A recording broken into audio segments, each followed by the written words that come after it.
how amazing this temple is. 100,000 tons for one of these rocks in the temple. And you say you're going to destroy this temple and rebuild it in 3 days? They're in some respects sort of asking the same questions that the religious leaders were. Well, we go on with the passage here from Matthew 24. So as he's leaving the temple, the disciples call his attention and say, look at all these things. Or his attention to the building. And Jesus says, do you see all these things? I tell you the truth. Not one stone will be left up on another. Everyone will be thrown down.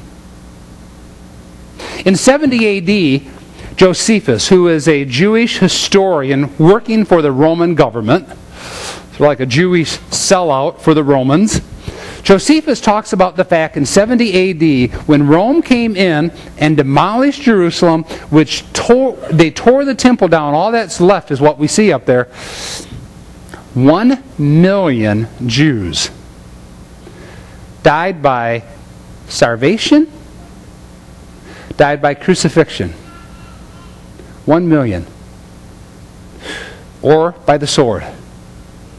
100,000 more Jews at that time, 70 A.D., were sold into slavery.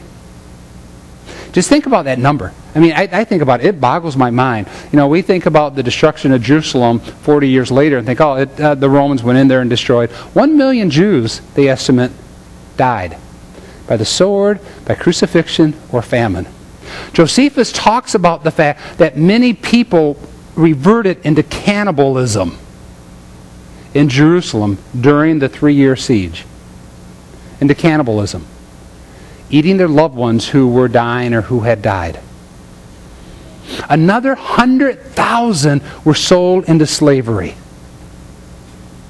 You think about that, that's pretty atrocious what went on. And when Jesus says, not one of these stones will be left on another, they are going to be all thrown down within 40 years. It takes place.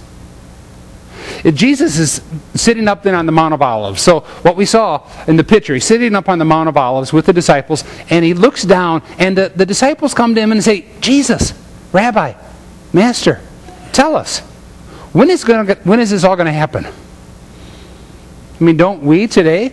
A lot of people want to know when the end of the world is. I mean, that's why we have these movies that are made by Hollywood, the end of the world. So they come and say, Jesus, when is the end of the world?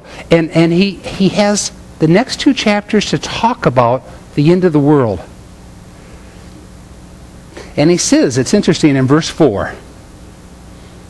Well, verse 3. Tell us, they said, when will this happen, and what will be the sign of your coming and of the end of the world? And Jesus answered, watch that no one deceive you. Watch that no one deceive you. This morning, as I said, I don't want to get into the signs of the times, because I believe that there's many pastors out there who are deceiving people today. Some of you may disagree with me. Some of you may say, nope, you're all wet PG, you're all wet Pastor Greg. But I look at history. You got to do the study of history. Over 1 million Jews 40 years later died in a prophecy of what Jesus had to say. And you look out through history, all the signs of his coming that have taken place. So it may be within our generation, it may not be within our generation. But I truly, firmly believe there's so much more in these passages for us to look at than the signs. There's the reality, how do we live out our life?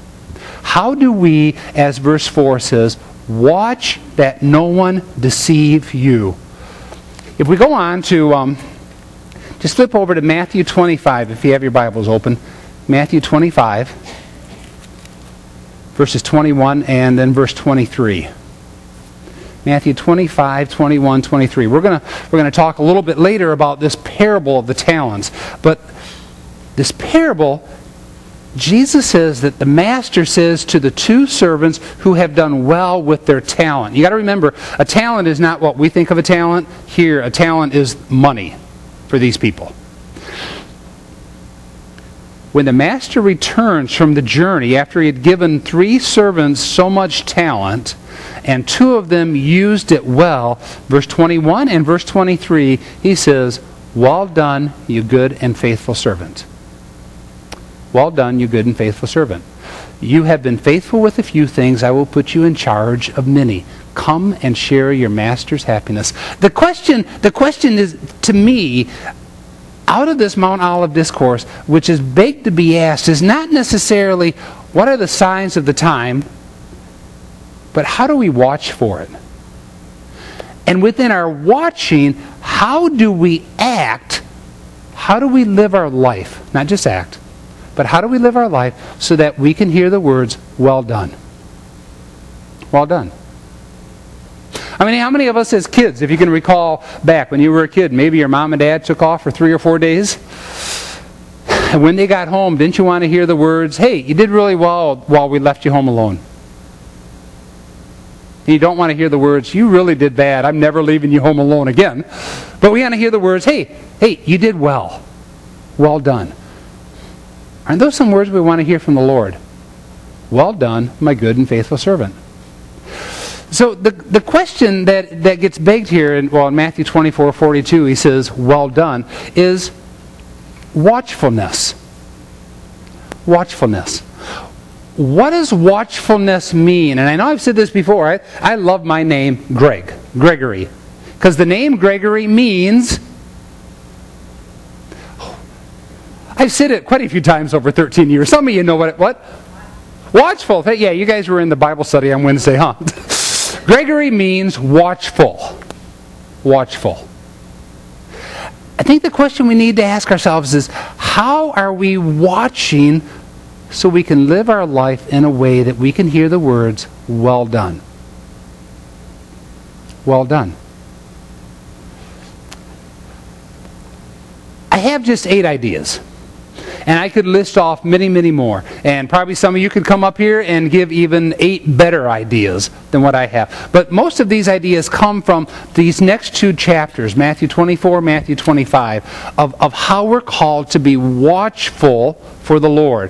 The first one, if we look Matthew 24, verses 45. Matthew 24, 45. 45 through 51. And I don't have these passages up on the screen. I just have the different points. So if you have your own Bible, pull it up and read along with me. Jesus says, who then is the faithful and the wise servant, whom the masters put in charge of the servants in the household, to give them their food at the proper time?